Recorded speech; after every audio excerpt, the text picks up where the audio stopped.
X Y और Z partner हैं in the ratio 3:2:1। 31 मार्च 2022 को उनकी बैलेंस शीट की लायबिलिटी साइड में क्रेडिटर्स गिवन थे 21,000, वर्कमैन कंपनसेशन रिजर्व गिवन था 12,000, इन्वेस्टमेंट फ्लक्चुएशन रिजर्व गिवन था 6,000 और इनकी कैपिटल्स थी एक्स का 68,000, वाई का 32,000 और जेड का 21,000। लायबिलिटी साइड में तो ये सब चीज़ गिवन थी और टोटल था 1,60,000। बात करें एसेट साइड की तो बैंक बैलेंस गिवन था 5,750, डेटर्स गिवन थे 40,000 जिन पे प्रोविज़न था 2,000 और नेट अमाउंट था 38,000। उसके अलावा स्टॉक था 30,000, इन्वेस्टमेंट 15,000 जिनकी मार्केट वैल्यू थी 17,600। ठीक है बच्चों, बट बुक वैल्यू है 15,000। उसके अलावा पेटेंट्स था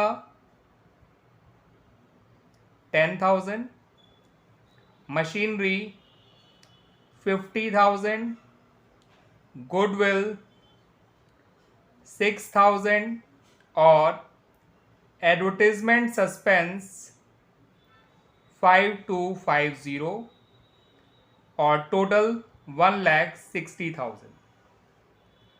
अब 1 अप्रैल 2022 को जेड रिटायर हो गया। ठीक है बच्चों, जेड रिटायर हुआ जिसका हिस्सा है 1/6 और उसकी रिटायरमेंट पर ये सब बातें एग्रीड हुई अमंग द पार्टनर्स। सबसे पहली बात, पूरे फर्म की गुडविल वैल्यू करी गई 34,800 और जेड के हिस्से की बात करें तो निकल कर आएगा 5,800। ठीक है बच्चों, पेटेंट्स को 20% रिड्यूस करना है और मशीन के बारे में इन्होंने कहा है कि मशीन को घटा कर 90% कर दीजिए। यानी कितना कम करना पड़ेगा?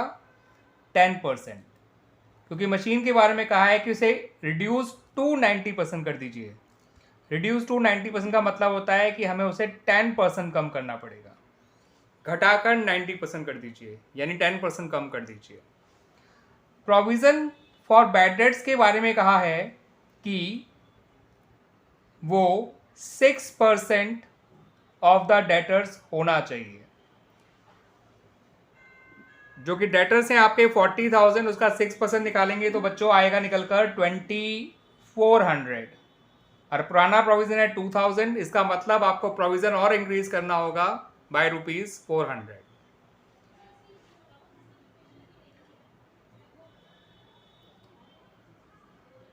वर्कमैन कंपनसेशन क्लेम के बारे में बात करें तो वो है 750, जबकि वर्कमैन कंपनसेशन रिजर्व है 12,000। इसका मतलब ये क्लेम इसी रिजर्व से कवर हो जाएगा और बचा हुआ रिजर्व पार्टनर में बढ़ जाएगा। क्रेडिटर के बारे में बात करें तो क्रेडिटर आपको 4,000 नहीं पे करने हैं। ठीक है बच्चों, यानी क्रेडिटर जो भी 21,000 है 4,000 रिड्यूस हो जाएंगे तो नई बैलेंस शीट में आपको 17,000 लिखने होंगे और जितने क्रेडिटर कम होंगे वो हमारे लिए फायदे की बात है। जेड जो है वो इन्वेस्टमेंट को टेक ओवर कर रहा है एट मार्केट वैल्यू, यानी कि 17,600 पर इसको जेड टेक ओवर कर रहा है। ध्यान रखिएगा बच्चों। उसके बाद कहा गया है कि जो जेड है उसको हम इस तरह से पेमेंट करेंगे। ₹5067 तो उसको इमीडिएटली पे कर दिया जाएगा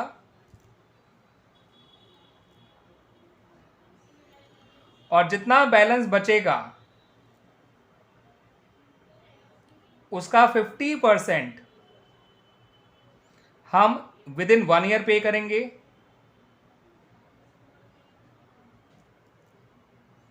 और जो अब भी बच जाएगा, ठीक है, 50% ही बचेगा बैलेंस का, वो 3 मंथ्स के अंदर हमें पे करना है bye accepting a bill payable of 3 months, जिसे इन्होंने ड्राफ्ट का नाम दिया है but actually it is bill payable.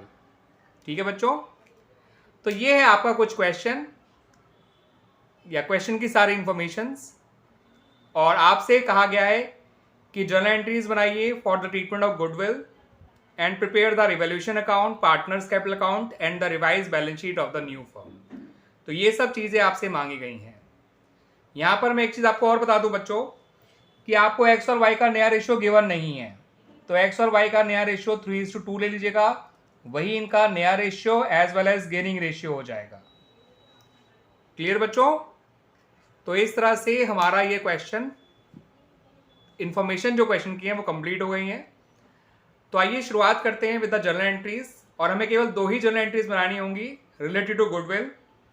एक बनानी होगी पुरानी गुडविल को राइट ऑफ करने की, और दूसरी एंट्री बनानी होगी हमें जो नई गुडविल वैल्यू करी गई है on the retirement of Z, उसके लिए एडजस्टमेंट एंट्री पास करनी होगी through the capital account of partners, जिसके लिए जेड तो क्रेडिट हो जाएगा with this much amount and x और वाई डेबिट हो जाएंगे इन देयर गेनिंग रेशियो जो कि 3:2 है। ठीक है बच्चों? तो बच्चों सबसे पहले एंट्री बनाएंगे हम पुरानी गुडविल राइट ऑफ करने की, जो बनेगी old ratio of the partners में। तो उसके लिए एक्स, वाई और जेड तीनों को डेबिट कर दीजिए। तीनों के कैपिटल अकाउंट डेबिट हो जाएंगे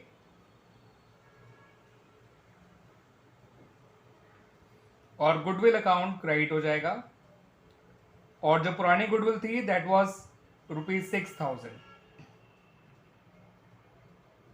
ओल्ड रेशियो था 3:2:1।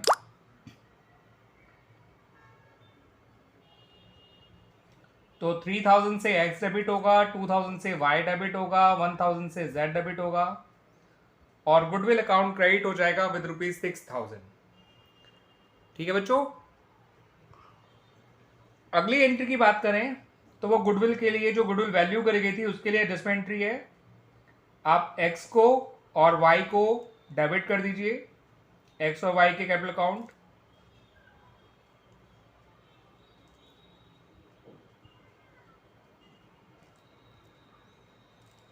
और z का कैपिटल अकाउंट क्रेडिट कर दीजिए उसके हिस्से की गुडविल से, जो कि है ₹5800।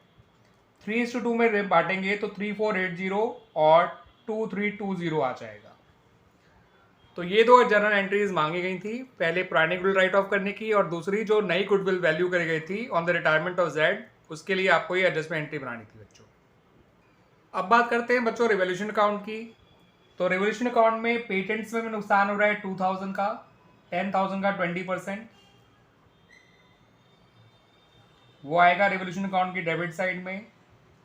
मशीनरी में नुकसान हो रहा है 5,000 का, 50,000 का 10%, और प्रोविजन फॉर बैड डेट्स भी हमारा बढ़ रहा है ₹400 से, क्योंकि पहले प्रोविजन था 2000, अब है 2400, 6% ऑफ 40,000, तो उनका डिफरेंस 400 इधर आ जाएगा। इन्वेस्टमेंट में हमें फ़ायदा हो रहा है 2600 का, क्योंकि उसकी बुक वैल्यू 15,000 थी और मार्केट वैल्यू जो थी वो थी 17,600, तो उसमें हमें फ़ायदा हो रहा है 2600 का। ठीक है बच्चों? और क्रेडिटर जो रिड्यूस हो रहे थे वो भी फ़ायदे की बात थी, तो क्रेडिटर्स में फ़ायदा हो रहा है हमें 4,000 का। वर्कमैन कंपनसेशन क्लेम हमारा रिवोल्यूशन अकाउंट में नहीं आएगा, क्योंकि हमारा वो क्लेम वर्कमैन कंपनसेशन रिजर्व से ही कवर हो जाएगा, दैट्स वाई। तो रिवोल्यूशन के यही पॉइंट थे बच्चों सारे, और इन सारे पॉइंट्स के बावजूद भी हमारा रिवोल्यूशन लॉस आ रहा है, क्योंकि हमारे रिवोल्यूशन डेबिट ज़्यादा हुआ है 7400 से और क्रेडिट हुआ है केवल 6600 से, तो हमें 800 का लॉस हो रहा है रिवोल्यूशन में, जो एक्स, वाई और जेड में बांट दिया जाएगा in the ratio 3:1।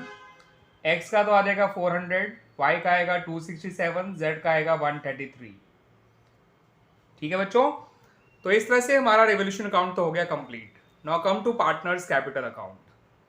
Partners capital account की शुरुआत करिए with opening balance of capitals, जो कि एक्स का था 68,000, वाई का 32,000, जेड का 21,000। उसके बाद वर्कमैन कंपनसेशन रिजर्व बांटिए, जो एक्स में आएगा 5625, वाई में आएगा 3750 और जेड में आएगा 1875। मैंने एक्चुअली 11,250 को बांटा है अमंग द पार्टनर्स, क्योंकि वैसे वर्कमैन कंपनसेशन रिजर्व 12,000 था, लेकिन उसमें से 750 क्लेम में चला गया और बचा हुआ 11,250 ओल्ड रेशियो में बांट दिया। इन्वेस्टमेंट फ्लक्चुएशन रिजर्व पूरा 6,000 पार्टनर में बढ़ जाएगा, क्योंकि इन्वेस्टमेंट में फॉल नहीं बल्कि इंक्रीज आया था, और इंक्रीज इन इन्वेस्टमेंट का इन्वेस्टमेंट फ्लक्चुएशन रिजर्व से कोई मतलब नहीं होता। तो पूरा इन्वेस्टमेंट फ्लक्चुएशन रिजर्व हम बांट देंगे 6,000 in the old ratio of XYZ, जो कि है 3:1। जो गुडविल हमने राइट ऑफ करी थी उसको यहां लिख लेंगे, वो भी 6,000 थी, तो 3,000, 2,000 और 1,000। जो एडवर्टाइजमेंट सस्पेंस राइट ऑफ करेंगे वो भी इधर आ जाएगा डेबिट साइड में। वो था हमारा 5250, तो 2625x का और 1750y का और 875z का। उसके बाद जो गुडविल की हमने एडजस्टमेंट एंट्री पास करी थी, जो गुडविल वैल्यू करी थी, तो उसके लिए हमने z को क्रेडिट किया था, x और y को डेबिट किया था। तो z में लिखेंगे by X's capital by Y's capital 3480 2320, और इनके यहाँ लिखेंगे टू जेड्स कैपिटल 3480 x में 2320 y में। ठीक है बच्चों। उसके बाद जो z ने इन्वेस्टमेंट टेक ओवर करी है वो उसके अकाउंट में डेबिट साइड लिख दीजिएगा 17,600। अब सारे पॉइंट पोस्ट हो गए हैं, तो अब आपको क्या करना है बच्चों, what you have to do, आपको z का से अकाउंट सेटल करना है। और उसके बारे में हमें क्वेश्चन में कह रखा था कि z को आपको ₹5067 इमीडिएटली पे करने हैं, और जो बैलेंस बचेगा उसका आधा लोन में जाएगा और आधा बिल पेबल के जरिए उसको 3 महीने बाद पे कर दिया जाएगा, 3 मंथ का बिल एक्सेप्ट करके। तो वो बैलेंस ढूंढना पड़ेगा हमें, जो पेमेंट करने के बाद बैलेंस बचेगा। तो आइए पहले वो ढूंढ लेते हैं। ये सब आप ऐड करेंगे तो ये आएगा 29675। ठीक है बच्चों। अब ये सब माइनस करेंगे 29675 में से, ये सब माइनस करेंगे तो z का जो बैलेंस आएगा वो 10,000 आएगा। बच्चों आप देख लीजिएगा करके, 29675 में से 1875 और 17,600 और 5067 माइनस करिएगा। एक चीज बच्चों रह गई है, and that is revolution loss, वरना आंसर नहीं आएगा। रिवोल्यूशन लॉस को फिलहाल यहां एडजस्ट कर रहा हूं मैं, 400x में, 267y में और 133z में। ठीक है बच्चों। अब आ जाएगा 5,000, वरना नहीं आता। ठीक है ना। 29675 में से अगर आप माइनस करेंगे 5200 और 1875 और 17,600, 5200 इन दोनों को मिला के बनाता बच्चों। ठीक है बच्चों। तो z का जो बैलेंस आएगा वो 5,000 आएगा, जिसमें से हम आधा तो उसके लोन में डाल देंगे 5,000 का, यानी 2,500, और बचा हुआ आधा बिल पेबल में डाल देंगे 2,500। तो इस तरह से z का अकाउंट सेटल हो गया। Opening balance, workman compensation reserve, investment fluctuation reserve और जो सिर्फ गुडविल मिली थी x और y से, इन सबको जोड़ लिया, और जो पुरानी गुडविल राइट ऑफ करी, जो रिवोल्यूशन का लॉस जो मैं लिखना पहले भूल गया था वो आपको लिखना है, ध्यान रखना है बच्चों आप लोगों को भी। और ये एडवर्टाइजमेंट सस्पेंस जो राइट ऑफ किया वो, जो इन्वेस्टमेंट टेक ओवर करी वो, और जो उसको इमीडिएटली पे कर दिया कैश वो, इन सबको माइनस करके z का बैलेंस आया था 5,000, जिसको हमने आधा लोन में ट्रांसफर कर दिया और आधा हमने बिल पेबल में ट्रांसफर कर दिया, तो 3 महीने बाद 3 मंथ्स बाद उसे पे करना है। अब हम एक्स और वाई के क्लोजिंग बैलेंस निकाल लेते हैं बच्चों। तो आइए पहले हम एक्स का निकालते हैं क्लोजिंग बैलेंस। कितना आता है 68, 71, 76। 76 625 में से आपको माइनस करना है 5625 करेंगे तो फिर 71,000 बचेगा। 71 में 3 गया तो 68,000 बचेगा। 68,000 में से 800 गया तो 67,200 बचेगा। और 80 और कम करोगे तो 67,120 बचेगा। 76,625 इज द टोटल। वाई पे आ जाइए। 32, 34, 37, 37,750 में से 37,750 माइनस करेंगे तो एग्जैक्टली आएगा 34,000। 34,000 में से 2,000 गया तो 32,000। 32,000 में से 500 गए तो 31,500 और 87 और कम कर दो तो 31 आपका 413 आएगा बच्चों। 31,413 और टोटल लिखेगा 37,750। इस तरह से हमारा y का और x का क्लोजिंग बैलेंस आ गया और z का हमने फाइनल पूरा सेटल कर दिया अकाउंट। 5067 पे कर दिया और बाकी आधा लोन में और आधा बिल पेबल अकाउंट में ट्रांसफर कर दिया। अब आते हैं बैलेंस शीट पे। तो बच्चों जब बैलेंस शीट बनाई जाएगी तो लायबिलिटी साइड में क्रेडिटर्स जब आप लिखेंगे तो आप लिखेंगे उनको 17,000 बिकॉज 4,000 तो वो रिड्यूस हो गए। वर्कमैन कंपनसेशन रिजर्व तो नहीं आएगा लेकिन उसका क्लेम आ जाएगा जो 750 था। इन्वेस्टमेंट फ्लक्चुएशन रिजर्व बिल्कुल नहीं आएगा। अब आएगा जेड का लोन जो कि 2500 है। बिल्स पेबल आएगा जो कि 2500 ही है। और एक्स और वाई की कैपिटल आएंगी 67120 और 31413।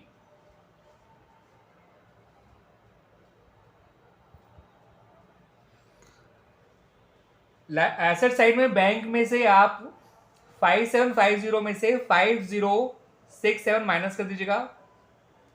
ठीक है बच्चों, तो ये बचेगा 750 माइनस 67 होता है बच्चों 683।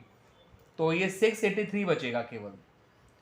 डेटर्स पूरे 40,000 ही लिखिए लेकिन जो प्रोविजन माइनस करेंगे वो 2400 माइनस करेगा, ये आएगा 37,600। स्टॉक एज इट इज लिखिए 30,000। इन्वेस्टमेंट अब आएगी नहीं, उसे एक्स ने टेक ओवर कर लिया। मशीनरी आप लिखिए 45,000। पेटेंट्स आप लिखिए 8,000। अब गुडविल आएगी नहीं पुरानी वाली, एडवर्टाइजमेंट सस्पेंस आएगा नहीं। ठीक है बच्चों, तो आपकी बैलेंस शीट का टोटल आएगा 5,000 और 17 22,000 22,750 और 98 और 22 होता है 120,750 121 150 121 250 121 283 121,283। ठीक है बच्चों, 121,283 ये आपका आंसर आएगा लायबिलिटी साइड का। इतना ही एसेट का भी आना चाहिए। देखते हैं 37 और 30 होता है बच्चों 67 और 45 होता है बच्चों 112 120 और इन्हें जोड़ेंगे तो 1283 आएगा। तो 120 में 1,20,000 में 1283 प्लस करेंगे तो 121,283 आ जाएगा। और इस तरह से आपकी ये बैलेंस शीट मैच हो जाएगी बच्चों। क्लियर बच्चों? और इसको ढंग से देख लीजिए बच्चों अपनी बैलेंस शीट को, ये रहा। क्लियर बच्चों? आपका इस तरह से ये क्वेश्चन कंप्लीट हो जाता है बच्चों। It's a very good question, ध्यान रखिएगा बच्चों, काफ़ी सारी इंफॉर्मेशन है इसमें। तो रिटायरमेंट का ये काफ़ी इंपॉर्टेंट क्वेश्चन है। तो मैं बता भी दूं बच्चों, this is question number 39 of the book T S. Grewal. Chapter है admission retirement of a partner और जो एडिशन मेरे पास बुक का है दैट इज 2023।